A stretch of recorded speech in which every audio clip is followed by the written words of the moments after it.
এরপরে প্রশ্ন হলো মেয়েদের চুলের আগা কেটে সমান করা যাবে কিনা। মেয়েদের চুলের আগা এটা যদি কেটে সমান করা হয় কোনো অসুবিধা নাই। হয়তো উঁচু নিচু আছে, কোনটা বড় কোনটা ছোট আছে, কেউ কেটে এটাকে সমান করেছে, তাতে কোনো অসুবিধা নাই। কিন্তু মেয়েদের চুল যদি কেটে এমন করা হয় যে পুরুষ না মহিলা এটা চেনার উপায় থাকে না, আজকাল এরকম অনেক মহিলা পাওয়া যায় না, দেখা যায় না যে মহিলা না পুরুষ এটা বোঝা উপায় পাওয়া যায় না, কঠিন হয়।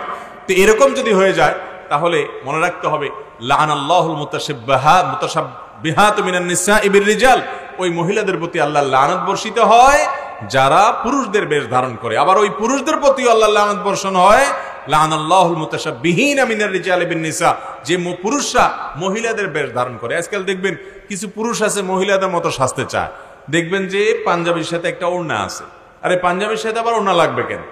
ওড়না তো মহিলাদের লেবাস না, একটা ওড়নার সাথে রাখবে।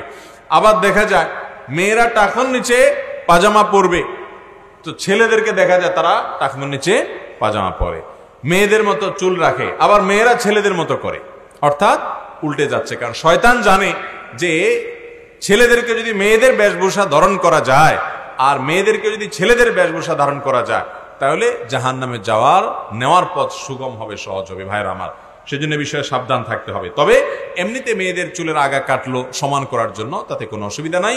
উম্মাহাতুল মুমিনিন রিদওয়ানুল্লাহি তাআলা আজমাইন তারা চুল ছোট করেছেন, বিভিন্ন বর্ণনা দ্বারা বোঝা যায়, জন্য আপনি আগা সমান করলেন, এতে অসুবিধা নেই।